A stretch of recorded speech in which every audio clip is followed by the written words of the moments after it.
Good evening and welcome to the Barre Beat podcast live from ASB Financial Studios and Fly on the Wall Productions. In-house tonight we have Raylene. Good evening. And Nicolas Storellicastro, Hello. City Manager. How you doing? I'm doing great. It's great to be here. Welcome to the Barre Beat. Thank you. I'm glad to be here. Now that you finally. I know. Finally, after me saying no, I don't want you to come on. Exactly. That's exactly how it went. No, we wanted to have you on because of the budget, obviously, which we do this. We did this last year for Steve when we put the budget out there, and so we decided to have you come on. Yeah. And the people that are listening, as we go through the budget, if you have questions, just post it in the chat. And Nicolas has his budget, his handy dandy budget binder. So hopefully he'll be able to answer the questions for you. And if not, he will absolutely get back to you, or we'll post it in the comments, something.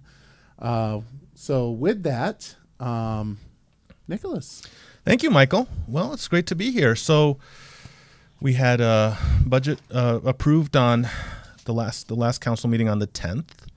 And it's just want to start off by saying I'm very proud of it. I'm very proud of it. We were facing some headwinds. And I would say early on, I said it was bad budget math. And the reason I said that it's because we had things going in the directions you don't want them to go in. So we had some revenues going away and we had some expenses going up.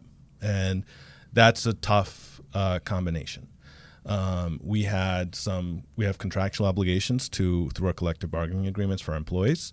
The city faces a lot of the same challenges that a lot of households face. We have to buy fuel. We have cars that our police cars use fuel. The fuel prices impacted our budget too, the way we heat our buildings.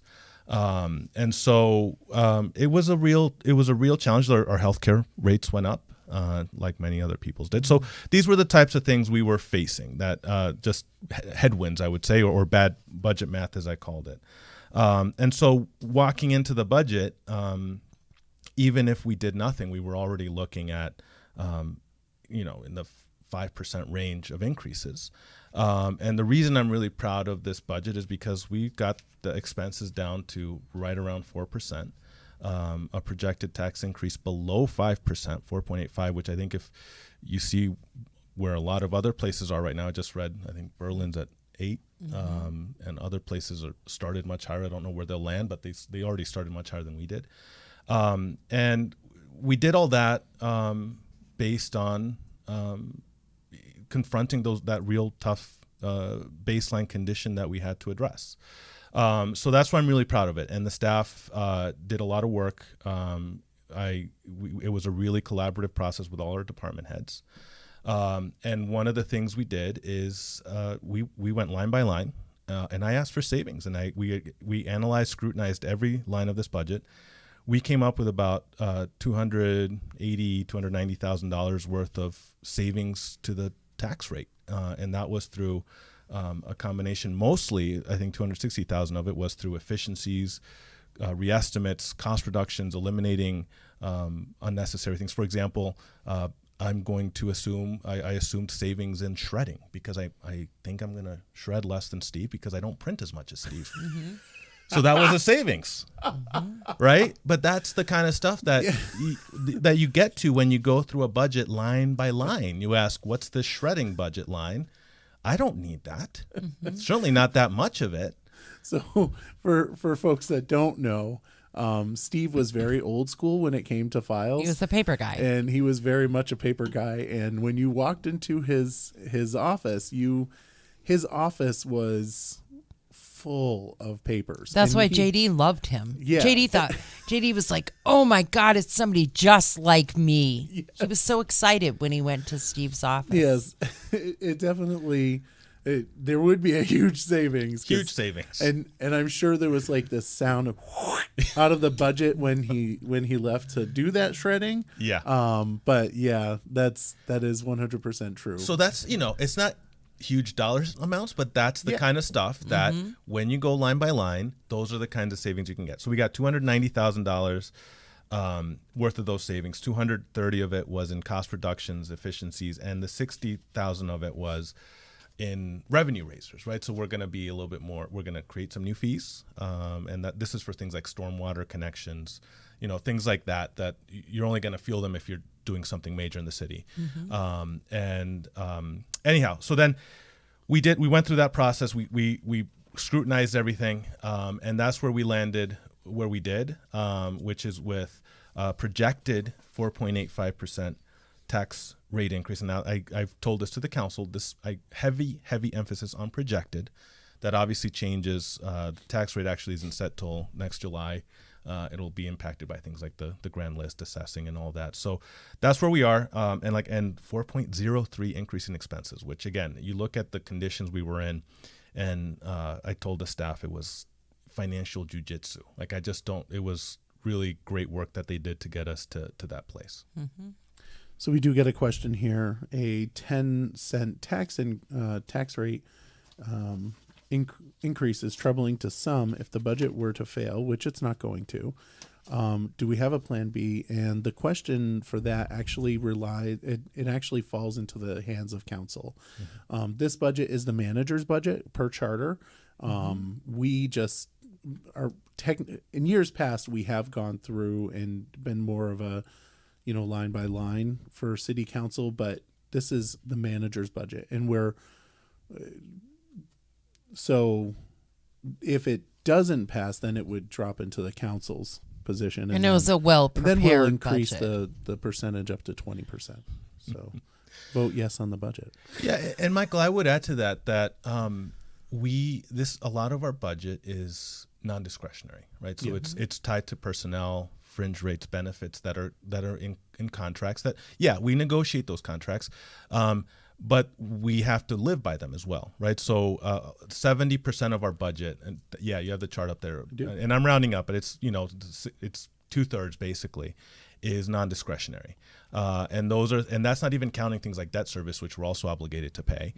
So the pie, the light blue pie that we actually have to play with is quite small.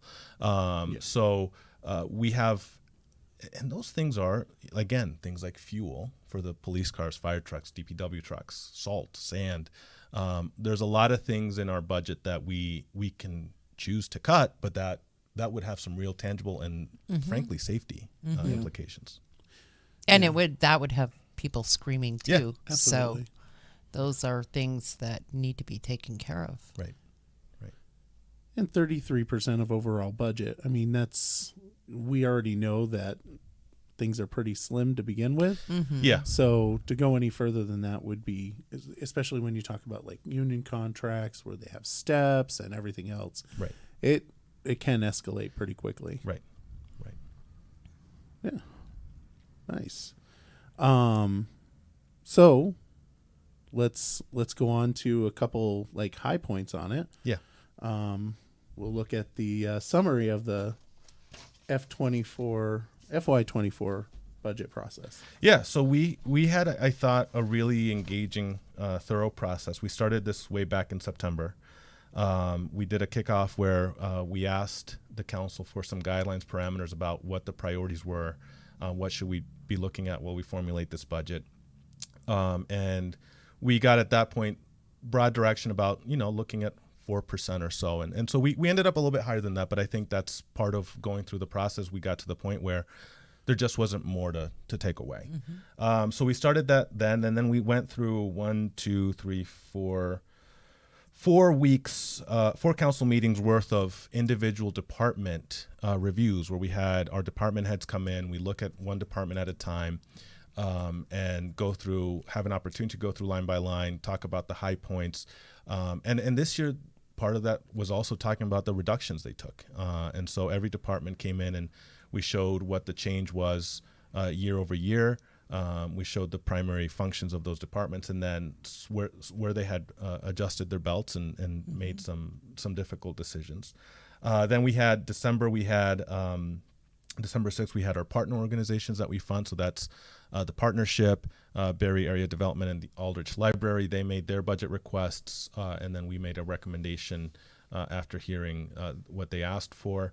And then the December 20th, we had the budget seminar at Alumni Hall. So this was to really, this had been a tradition to do sort of a line by line with the council at Alumni Hall. We switched it from a Saturday to a Tuesday night to do it during a regular council meeting.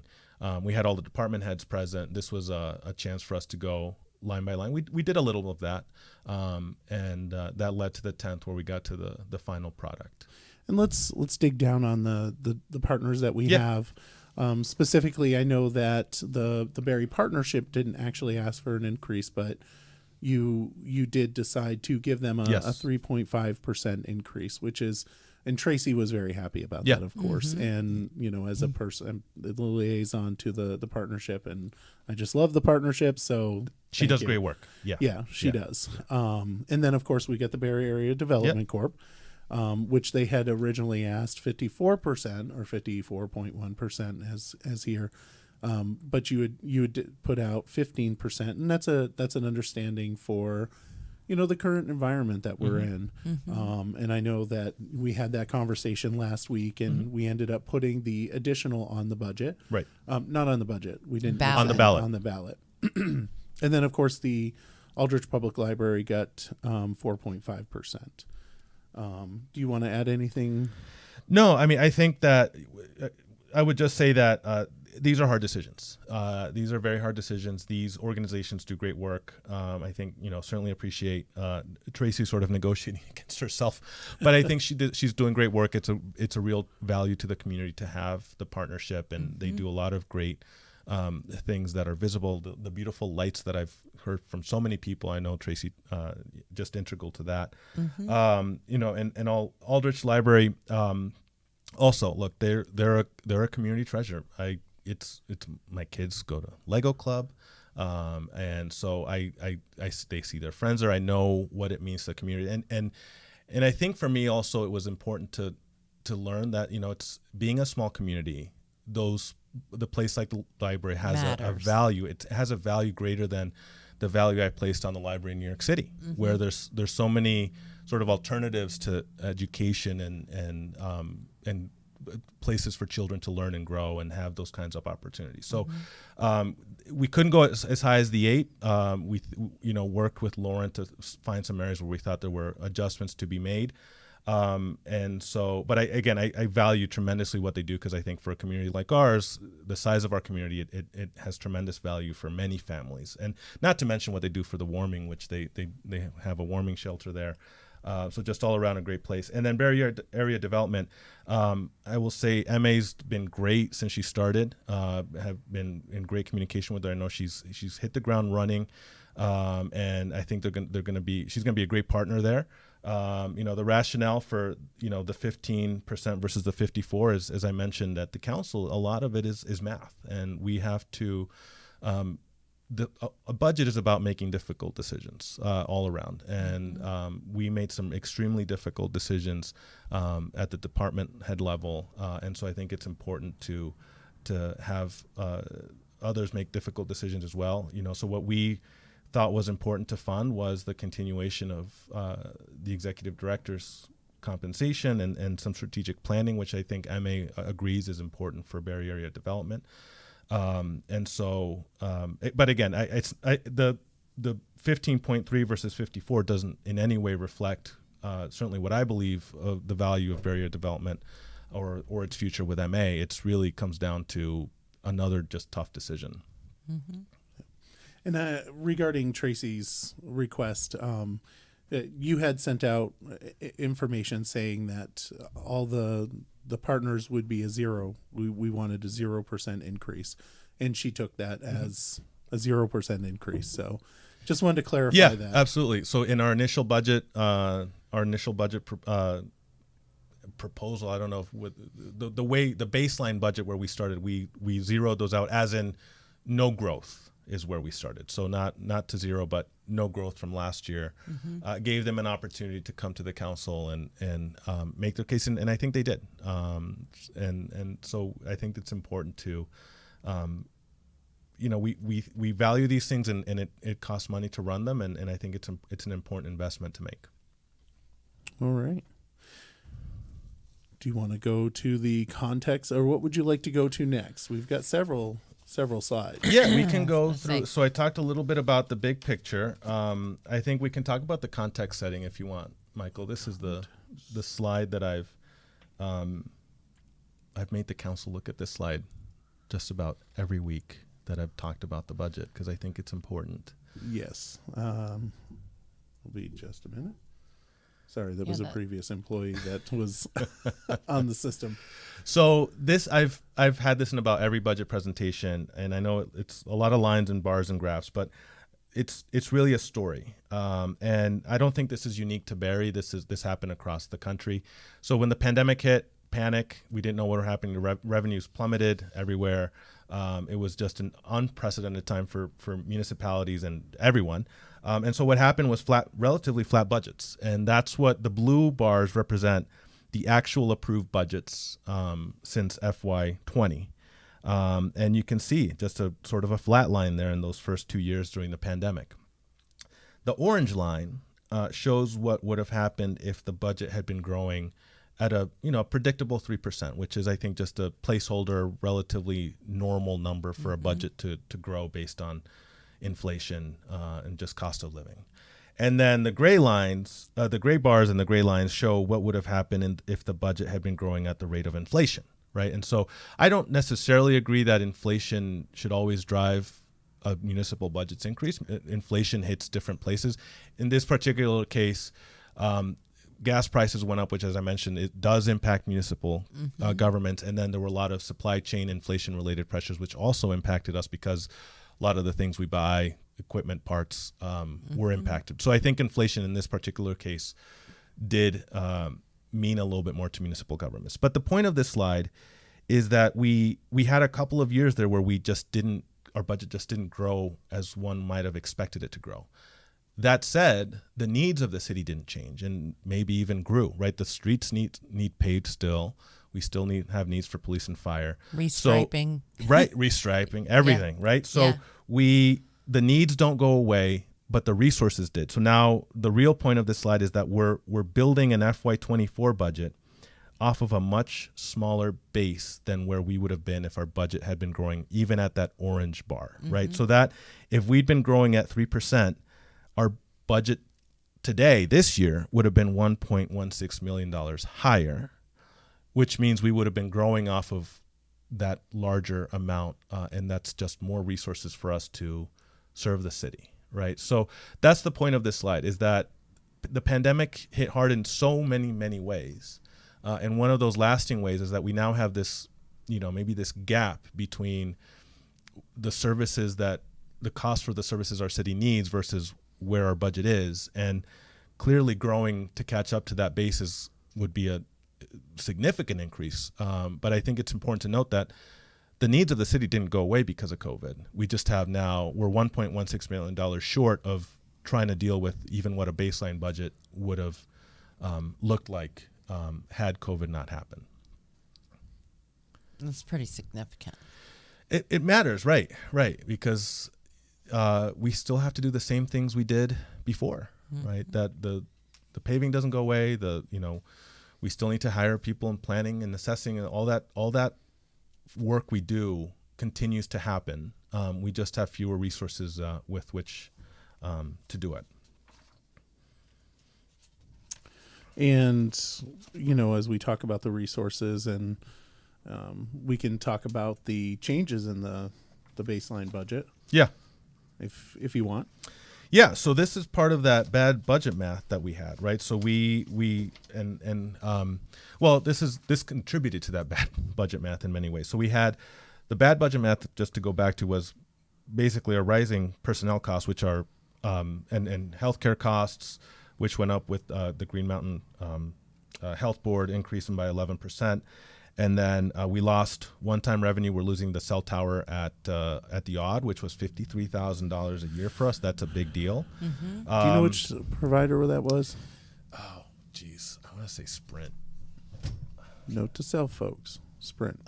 I want to say. I hope I'm right. I'll Actually, hear, well, they all left us. So. I'll hear about it if I'm Right, wrong. one at a time. They all left us. Yeah. anyways. So- Actually, I think Sprint went completely gone Yeah. in this area. Yeah. So that's a huge $53,000 to us is a lot of money in our budget.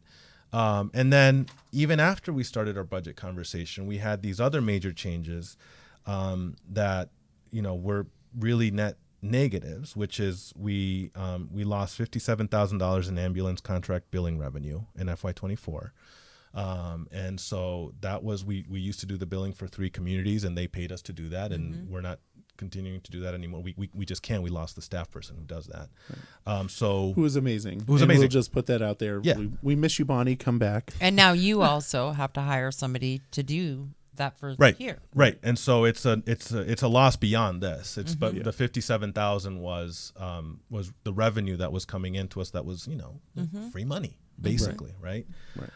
We had a couple of positive changes, which is, and I want to thank Sue Mintner at Capstone. We have now an agreement to increase the pilot for the Brook Street school, which it had been $5,000 since like the 1980s. And so now we're going to escalate it at 2.5% per year.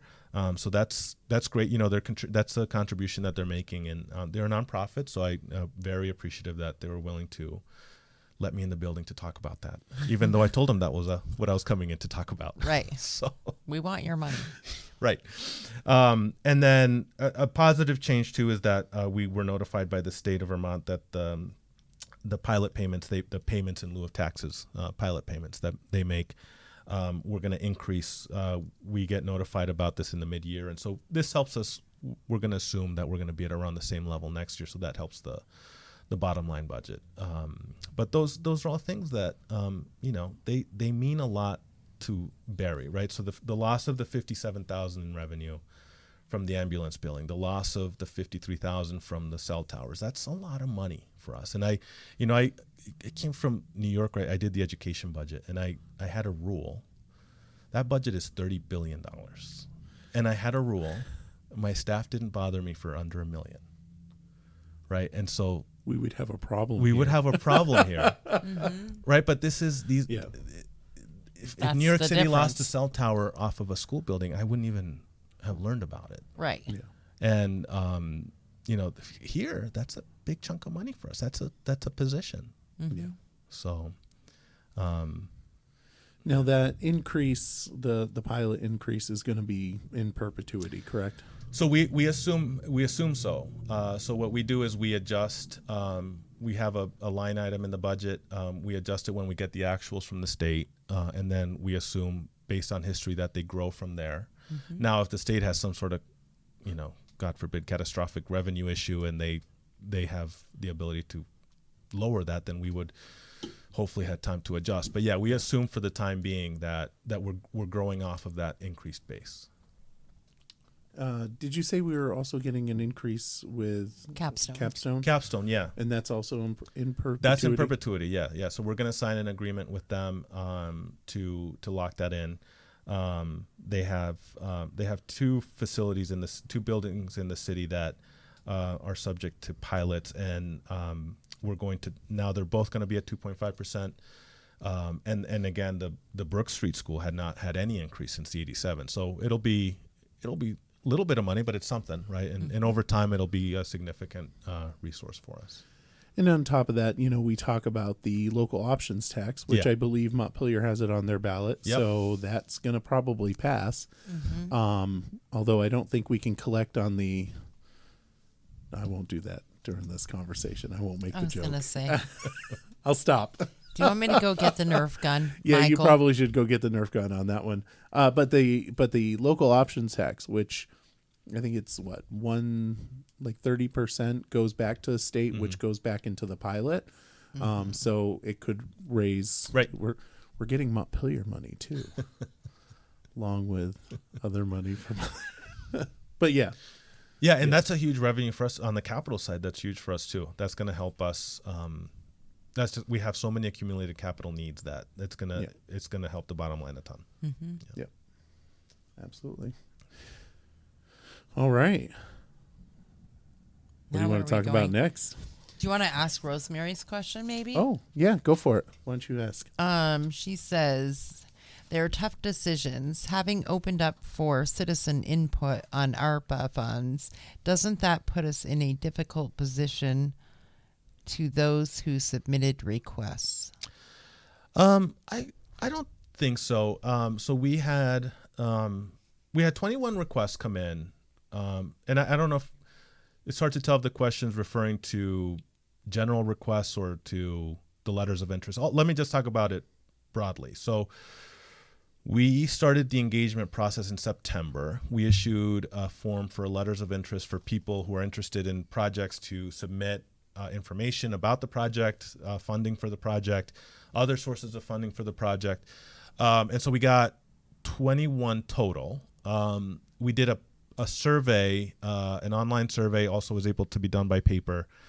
That launched early November, went through December 9th. And then we did a forum in conjunction with a council meeting on November 15th. And so by the time we did the survey, we had only received, I think, a dozen or so letters of interest. So those are the ones that when I presented to council last week, if you looked at the report, you could see feedback on some of the letters of interest, and those were the ones that were submitted in time for the creation of the survey. Mm-hmm. So I think where my proposal to the council was, we heard two things. We heard two major things through these tools that we put out for feedback. At the forum, Michael, you were there. I think it was great. I mean, everyone was there. I think it was great to have it with council there so that people could hear it directly. It was all about infrastructure. Mm-hmm. Like we had over 40 people there. Many people spoke. It was infrastructure. Mm-hmm. And so that was unequivocal, no doubt about it.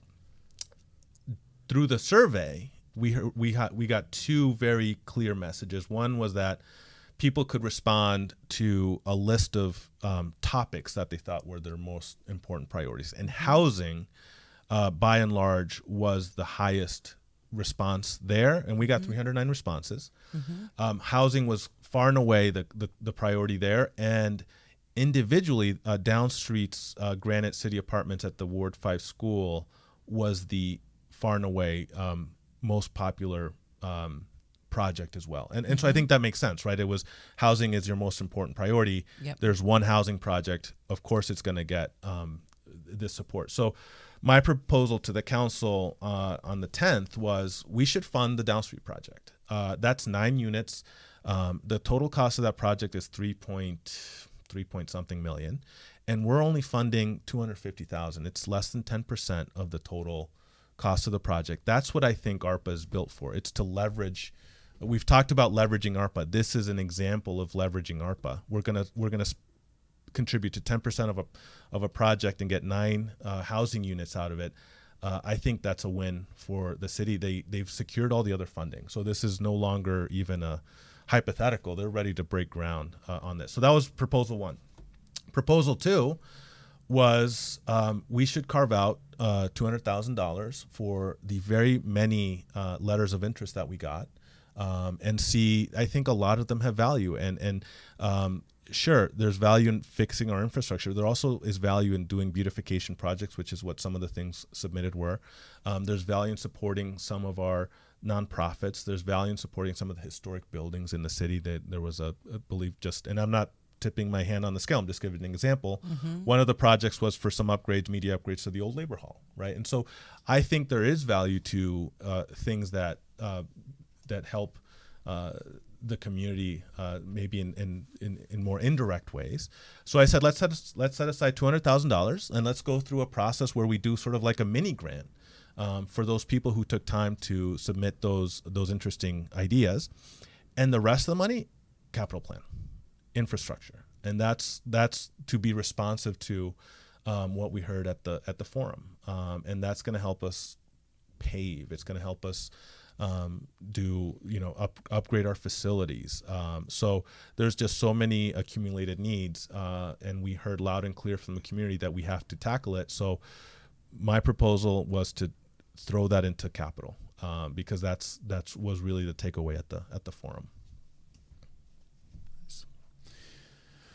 Well, I know that as we discussed the difficulties we had. All the staff there on Tuesday night made them sit through 2 hours of city council business. As I like to say to them, they get to sit through 2 hours They of get it. to. They get to. Right.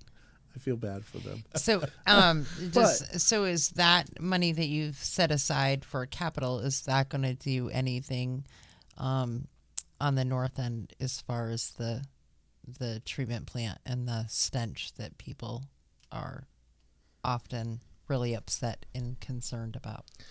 Yeah, I mean, that's either going to be either through ARPA funding or through enterprise funds. I mean, we have to take care of that. It's a quality of life issue to me. And I feel about it. I heard from one resident at some point during this that they can't have their kids play outside. And to me, as a parent, that is a dereliction of duty on the city's behalf to not address that. And I think. There's certainly been challenges with some of the, I don't think it's an issue of the work that the city staff there did. I think we had some trouble with some work done at the plant. So I want to make sure that that's clear. It's really incumbent upon us to fix that, because quality of life for many of the residents of our city who can't enjoy their decks, like that to me is... Can't open their windows. Yeah. Look, I would be incensed, and they're right to be upset about that. They should be upset, and they should continue to keep my feet to the fire on that, because that's you should expect better from the city, and we're going to fix that. Yeah. Good. So having all the department heads in there, I certainly want to say thank you to them as well. To them, I mean, Council gets all the credit for this, but we didn't do anything, and we did nothing.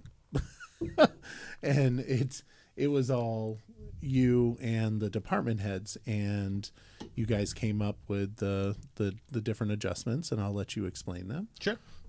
Yeah, so you're absolutely, Michael, that's the credit well placed. The department heads were absolutely just rock stars in helping create this budget, and and part of it was because I locked them in a room until we did it. But it didn't, they did it, and we asked some real tough questions, and we did it in a collegial, professional way. This is a great group of leaders that we have in the city, and we're really lucky to have them. So we came up with about, and I'm rounding up, but it's about $290,000 in adjustments, which is significant in a $13.7 million budget. That means a lot. And this was, and most of it, the vast majority of this was in cost reductions, efficiencies, and reestimates, right? So this is what happens when you go line by line. This is what happens, like the example I gave of, I'm cutting my shredding budget. This is when people start to prioritize what's really important, what they can do without. This is when we had department heads be really strategic about, just an example, our Director of Public Works, Bill Ahern, came up with the example we could reduce some of our salt budget because it's cyclical, right? And so we buy it in 3-year cycles, and so we can afford to budget less next year because it's one of the down years, right? So these are the kinds of things that I think when we engaged on this budget, we were able to get out of the department heads because we were all, working towards the same goal. I think it was important, and I think we started to feel it in the room that we're working towards one city budget. I think a lot of times in budget making process, you can become siloed, and you start thinking about your department budget. So I'm really proud of the department heads who, gave up things because they understood the needs of their colleagues, right? And so, so that was, $290,000 in efficiencies was just remarkable.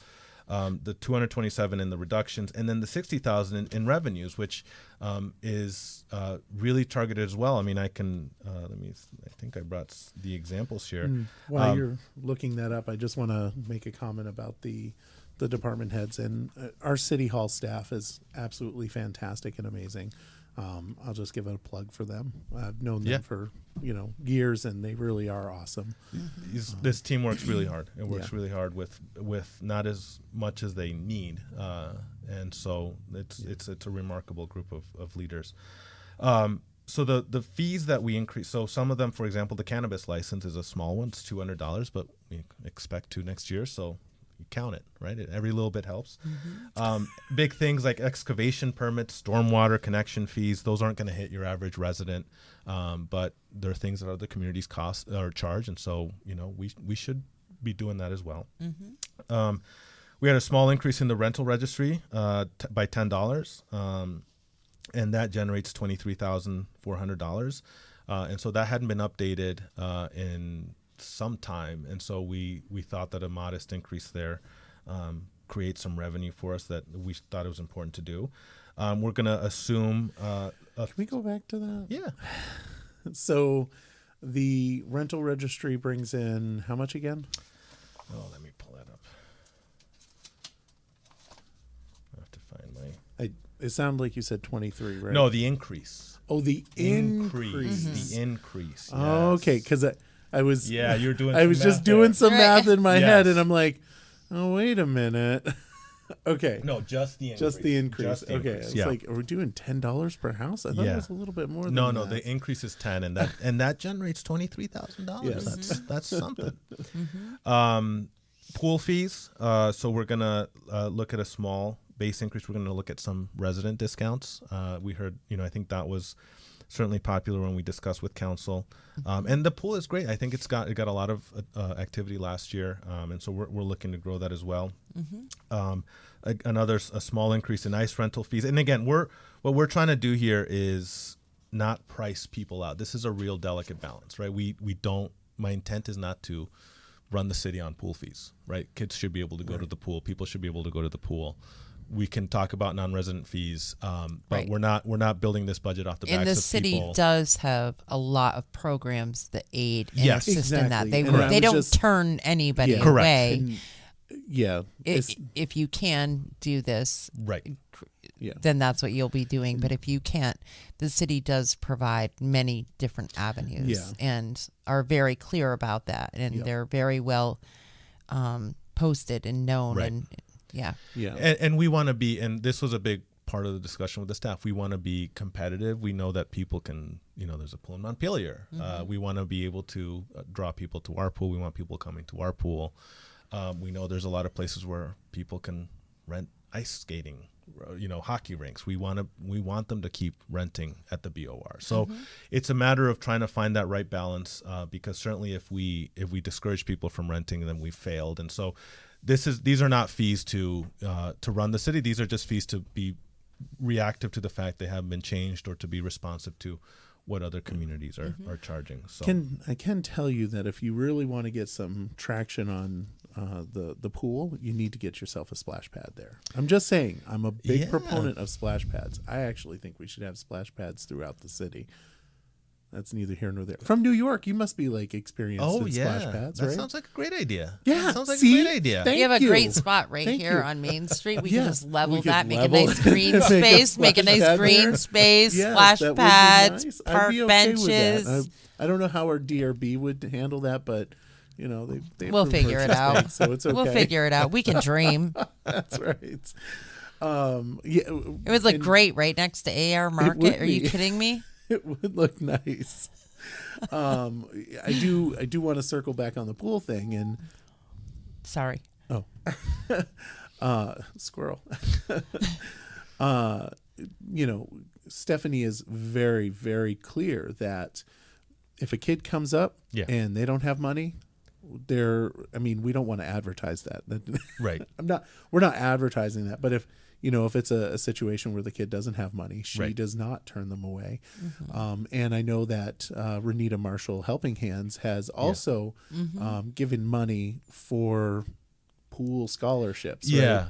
Right. So And I think Rotary has a pool pass at the library. And yeah, look, Stephanie is heart of gold. She's the right person to be leading our kids programming. She does the same thing at the Odd for Open Gym, right? We don't turn people away. Again, we don't advertise that broadly, but it's important that we serve. And it's a process. I mean, Yeah. it's not like you're just not just anybody's going to say, no, I can't pay you. It's a process, and there are programs, and you will be It's just like anything else that you have to sign up for and kind of be a part of. I'm gonna put Nicolas on the spot. Uh-oh. This is terrifying. Oh no. So let me ask you, Nicolas. In New York City, if you didn't have money for the pool, what would happen? Well, I didn't go to the pools. We went to the beach. Yeah. So You go play in the free splash pads. yeah, actually, my kids, our neighborhood playground had the splash pad, so we would go there in a pinch. So you're saying you're all in for the splash pads? Is that what you're telling me? I'm here committing to being all in for the splash pad. Oh, that You was heard a it here mistake. first. That was a huge mistake. And the minute you tell Stephanie that you said that, she'll be like, I can't believe you said that to Michael. Not Michael. Anybody but Michael. So I was pointing out the fact that we do let folks in. Yeah. And it's one of those, it's Barre, Yeah, right? look. This is a hometown community. Right. 8,000 people. We know our 8,400. neighbors. Right. We know exactly. And we, I'm trying to think, last summer, I think I opened the pool up 2 or 3 days for heat advisories, right? So we did free swim, just show up, go in. I think one of the days was during Heritage Fest, where we said it's going to be hot, so go to the pool. No admission price, go cool down, and big days at the pool. Because the goal is to get people to use it and come back, right? If they go, a lot of them will come back. And really like it. Yeah. Yeah. Yeah. And there's been a lot of work to that pool. Yeah. And folks should make it up there and take a look. Yeah. It's a great facility. Yeah.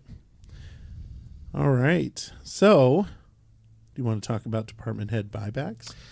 Yeah. So one of the as we were going through this process, we got some.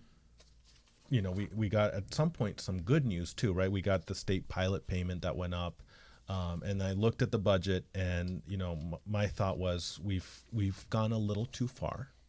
So what I said to the department heads was, look, we're going to put some money back in your departments. I want you as the leaders of your department to come back and tell me where we need to put some money back.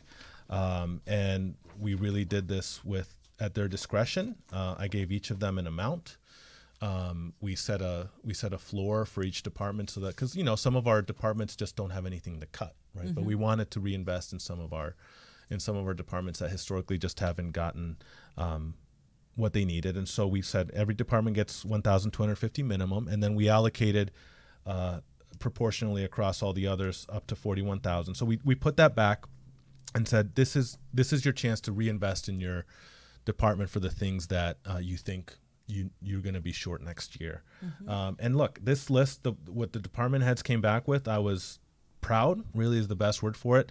This reflects their priorities. And I think this reflects probably the priorities of many of our residents. So the biggest amount, $12,000, went into maintenance, right? And that's maintenance of our buildings, maintenance of our facilities, maintenance of our equipment.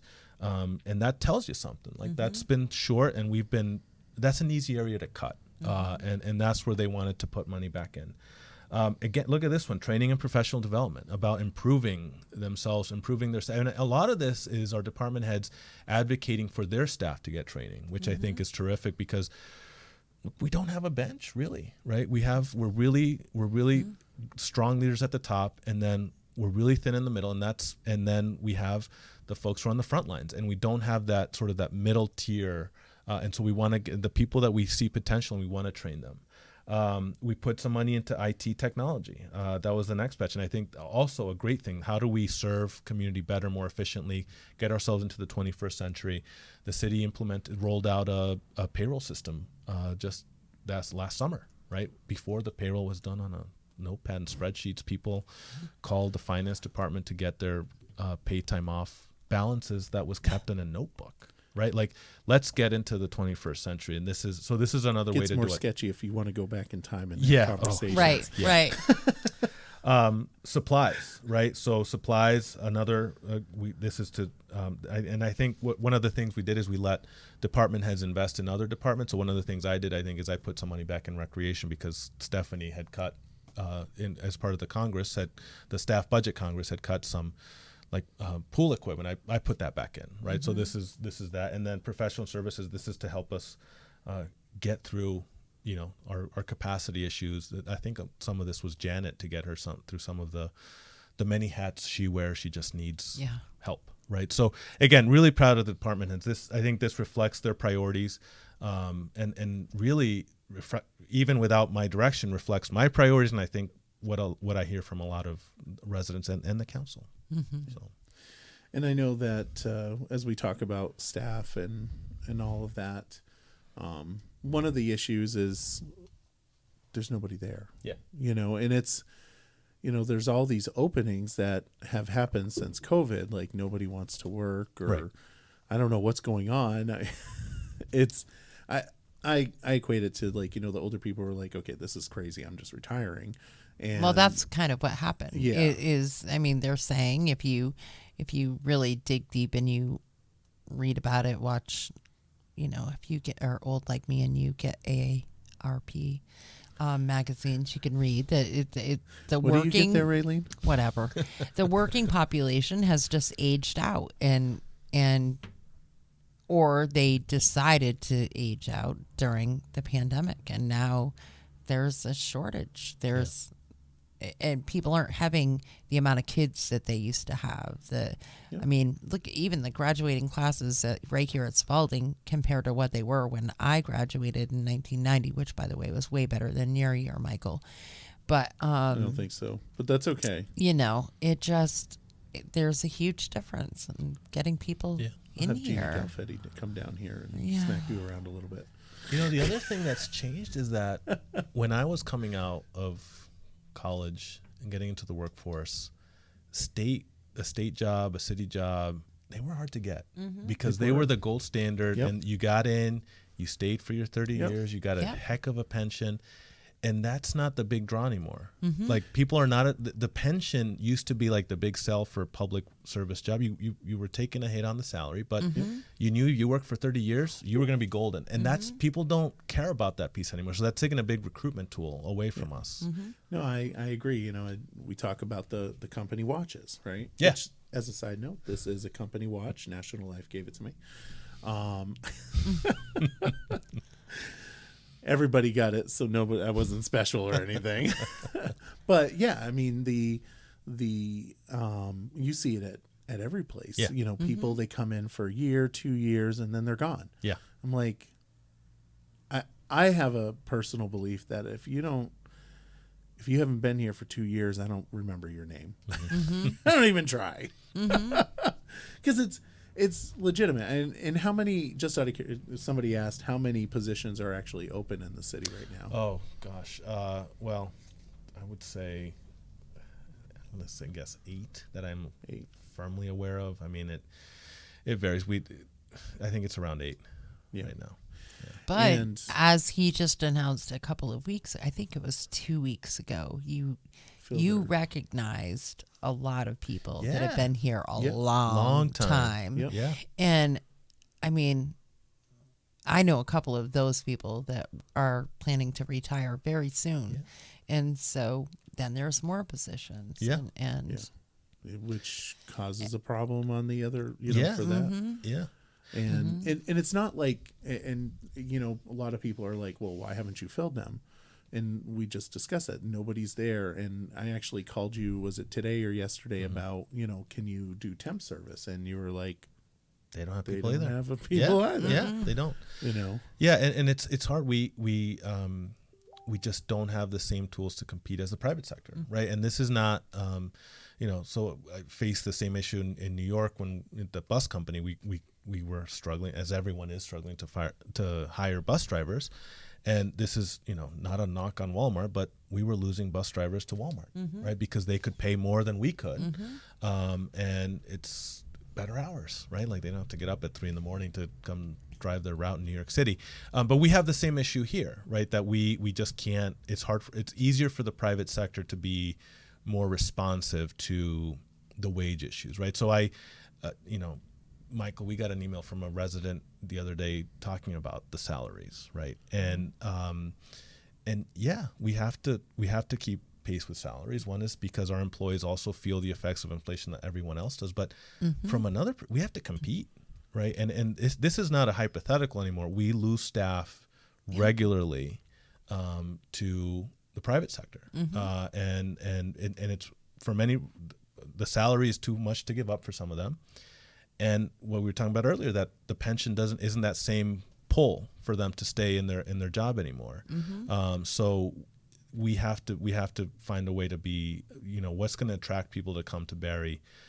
It's going to be a combination of things, but the salaries can't be this bad boogeyman, because that's what we need. We are a people-run organization, right? We have police officers, firefighters, people work at DPW, people work at permitting office, clerk's office, and the people who support us administratively. We are a people company, right? Like, that's what we depend on. We just have to find a way to, and then we have to get them to come. Find a way to house new people, right? Which we're also having a really hard time with. Right. We found that out just trying to hire teachers. Right. This year. I mean, we were trying to help that family here on Aired Out that was it was a new teacher. One was teaching at Barre City, I believe, and the other went to Twinfield. They had 3 kids, and they were living in their car at one of the campgrounds in Groton. Car and lean-to. So I get into trouble when I start riffing. Anytime I go off a script, that's when I get into trouble. But we're talking about that they don't care about the pension anymore. Any consideration with this, speaking with the unions about, hey, we can do something different that's not awesome benefits that we have. I mean, the health benefits that the city offers is, I'm pretty confident, better than what I got. My insurance is cheaper. Right. For not health insurance, but life insurance is cheaper. But that's because I work for an insurance company. Right. But is there any possibility of maybe having 2 different tiers where one is focused mainly on salary and not those benefits? Because I don't know. I hate unions, so I'll just be very upfront. That's where I stand. I love the people in the union. Absolutely hate the union.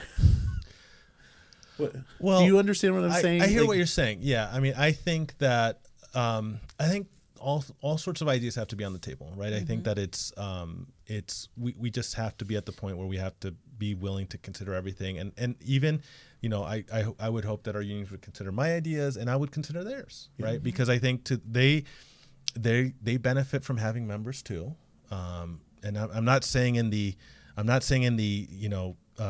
craven we get a union dues argument. I'm saying a lot of our union staff have to do more because we have fewer employees, right? So we're pushing them harder. They're taking on more work, and so they benefit in more ways than one if we're fully staffed, right? So I think that we're at a point where, and I've made this point to our department heads multiple times with Rick on the recruiting. We just have to be open to everything, and we know that the perfect assessor is not going to walk in the door. Yeah. Right. It's been vacant for 2 years, I think now. They're not going to walk in the door. So we have to go to plan B, C, D, E, whatever it is, and train someone, find someone with the right soft skills, someone who wants to grow with us. Yeah. Because we can keep waiting forever, and they're just not walking it. So I've made that comment before about training, because in the state of Vermont, state statute requires, I think it's called a lister. Yeah. And they don't actually have to have the assessing degree. I don't know anything about it, but you can off the street do that job according to state statute. I believe you can double check that. But it would not be, I'm again, full proponent, full supportive of raising the people up that you have. So that's really cool to hear you say that, because it almost sounded like if you want an assessor job, we'll train you how to do it. Right. And force you to stay, because we have a no compete clause, right? Right. No compete clause for 10 years. So another interesting thing is I'm trying to think of the county that's doing it, but there's a county that's advertising for a regional assessor, right? So we could get away with not having a full-time assessor. I don't think Montpelier has a full-time assessor. I think he does it part-time over there. But shared services is the hardest thing to do in government. There is nothing harder than shared or regional services in government, period. Really hard up here in Vermont. Very hard. Do not like sharing with each other. We get a very myself, I'll take care of it kind of issue. So yeah, I can completely But if understand there that. is a place that is perfect for shared regional services, would it is be a state like here. Vermont. Yes. And a position like assessor where you could get away with we could share one with, I don't know if Berlin has one or not, but we could share one with Berlin, right? I don't know if the town has one. We could share one with the town. We have shared it with the town before. It did not go well. So, I'll give anything a shot. Why am I not shocked? Well, in defense, it wasn't like, a problem with the city versus town issue. It was just the person, it just didn't work out well. Right. So, but this is, I'll be interested. I'm going to be following, and I can't remember the name of the county, but I'm going to be following to see if they're successful, because, the other thing is if we, the assessors now can basically ask for whatever they want, salary wise, we can't afford it. But if we're pulling our money with 2, 3, 4 other communities, then we're not busting our budget. We're all getting the service we need. And the assessor's doing pretty well for themselves too, right? So everyone wins. yeah. But I love the idea of shared services. I wish it wasn't so hard to do, but it's the, what is it, third or fourth rail? I can't remember, but it's the bad rail of government, right? It just, no one wants to do it. No, it's true. Just someone did ask, what is the average benefits for a benefits cost package or package I don't know off the top of my head, but it's hard. It's a hard number to put one specific number to, because we have different unions and right. And so they're different based on different unions. Let's see if I have anything that approximates that. I mean, I can get that, Michael, to you. No, quickly that's tomorrow if fine. I don't have it now. That's fine. I just didn't know if it was like $15,000-$20,000.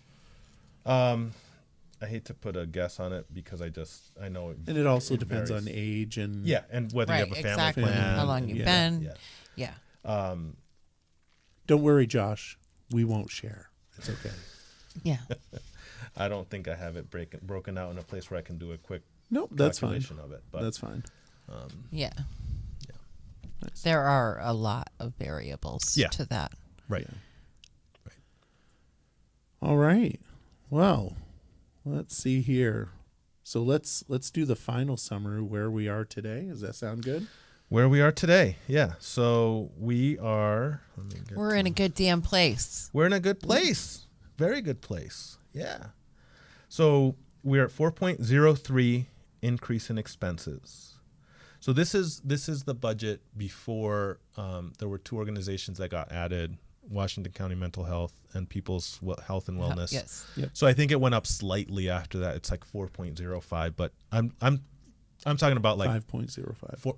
4.05 in terms of expenses. Oh, Yeah, okay. yeah. Yeah. Sorry. So I'm thinking about like city budget, Yep. right? We're at 4.03, which again I think is, given the conditions of where we started, is miraculous. And then the projected tax rate is 4.85%. And again, projected, right? Like this will change. We'll set this in July. It'll change based on the grand list, what the grand list is set at. But feel good about that. I mean, I think, again, because of where we started, and I think just you look around to see where other towns are. And I don't know where they'll land, but where they certainly started was way Much north higher. of that. And so it's responsible. It's a budget. The other thing is, I understand the pressure individuals have and homeowners have. Look, my wife, the first thing she did was start calculating what our tax rate's going to be next year, right? So I get it. I have to pay these taxes too. That said, look, when I hear about residents is not that we're doing too much plowing or street cleaning or sidewalk projects or paving projects or pothole repair. I hear that we need more of that, and those things take time and money, right? It takes equipment, it takes staff time to do it. It requires sometimes I have to do it off the clock because it's, sort of like this project we had, this leak we had on Main Street. They were working into the night to fix, right? So these are the things that, they come in to plow early in the morning, right? So these are the things that I hear we need. So, my sense is that this budget's going to help us. It's responsible, but it helps us protect these key services that certainly I hear people want. And it also, I think, is going to help us, start to do some. We've tried to hold the line on some of the maintenance lines, budget lines. I try to protect those because we should have facilities that are that are great and beautiful. It's okay to have nice and beautiful public facilities. Like, that is an okay thing to get used to. And so making sure that the audit is in good shape, making sure that our parks are beautiful and the trash is clean and all that. Those are all good things to have. And so we've tried to protect those really key services and tried to find the savings, almost $300,000 worth of them, in the places where they're not going to impact the critical services that people rely on. Nice. Well, I guess the next question would be, what does that mean for a homeowner? Yeah. So we have the projected. So for a $125,000 home, this means about $10.35 per month, or about $124 a year. For a $150,000 home, it means about $12.43 increase a month, or an $149.10 increase over the year. And on a $200,000 home, it means about a $16.57 increase per month, or $198.80 per year. I have old numbers. You do? I do. I quoted 1640. Oh, 42. this might. You know what? This might be the. This probably includes the Washington County Mental Health and the development review. Yeah. Okay. Yeah. Or not development review. People's Wellness. Yeah. Okay. Wow. All right. Well, thank you. Thank you. It was great to be here. And for those that are watching, share it. Share the show so that people can learn about the budget and why they should vote for it. We're moving in a great direction, and we didn't even talk about how the Barre Auditorium is going to be getting air conditioning soon. How great, right? I know. Yes. We can just do my office. No, that'll be great. Yeah. City Council Chambers. City Council Chambers first. Yes. So you when I first started, we had these awful chairs, City Council, and believe me, the chairs that we have aren't any better, not much better. But the other ones were even worse. Yeah. And it just, we just don't have like really expensive stuff. So Yeah, it goes to show our frugalness. Yeah, but it's I think it's also okay to have nice things. We're not gonna splurge and throw money away, but it is okay to have getting into this idea that it's okay to have nice public facilities. People come into City Hall, they're coming to do business there. It's okay for that to look nice, and people come to council chambers to see their government in action. It should be a comfortable place to sit. This is not to say, that we splurge and throw money away, but it is also okay to have, it's a good place for people to work. We were talking about the recruitment. This is one way to get people. If you have a nice place to work where you're valued and appreciated, and you have a decent facility to come show up to every day, like, people like that. Yeah. So. Yeah. Well, I do know we're getting some new equipment. Audio, right? Some new audio equipment. Yeah. We're going to have speakers in the room so that people in the very back can hear, and hopefully it'll also resolve the Zoom listening issues as well. Yeah, that's really frustrating. It is. And as someone who had to listen Yes. into some of those remotely, believe me, that's why I speak into the mic every time, because Yes, you do a good job, and Yeah. and there are a few of you that Yeah. do Well, doing really this, good. Carol is amazing. yeah. Tom, Nicholas, you if you have to speak, but because you know better, I think. Yeah. Yeah, I think eat the mic, Yeah, as exactly. JD says. Right. Put that in your mouth. Yep. Yeah, that'll be nice. Sadly, we still got the owl. I hate the Yeah. owl. Yeah. Just get a couple Mevos. I don't know what those Baby are, but steps. They're Mevo. They're a little camera that like follows the speaker. Oh, okay. You know, I'm just saying. Yeah. It's terrible. I hate Yeah. the owl. Yeah. It's like a bane of my existence. And it goes like around, and you're like, what I is met it? you first on the L. I remember during my interview that you were remote, and I remember it was awkward because I kept looking back because the screen was behind me, and then I could see the back of my head. I'm like, I should What just the talk to hell that is thing. going on? Yeah. Yeah. It was remote, so that must have mean that we were still requiring masks at City Hall. No, Which- because I didn't have one. Did you have COVID? Oh, I might have had It's May. COVID. Late Did May. I have COVID in May? I can't remember. I don't remember when you got it, actually. Well, either that or I had a cough, and you know when you had a cough, you got to check. So anyway, Right. I don't know, or I just didn't want to come in. That's possible. Oh, But- gosh. Anyway, well, thank you so very much for Thank coming you, Michael. down. This was Yes. great. And Raylene, thank you. Yeah, Thank anytime you. you want to come down, you Yes. always have a chair that you can come and sit in. So, but thank you for coming on the Barry Beat, and of course, Raylene, thank you for being here. Of course. For everybody that's watching, want to say thank you for watching the Barry Beat podcast live from ASB Financial Studios and Fly on the Wall Productions. I hope you have a lovely evening, and we'll see you next week at 8 p.m.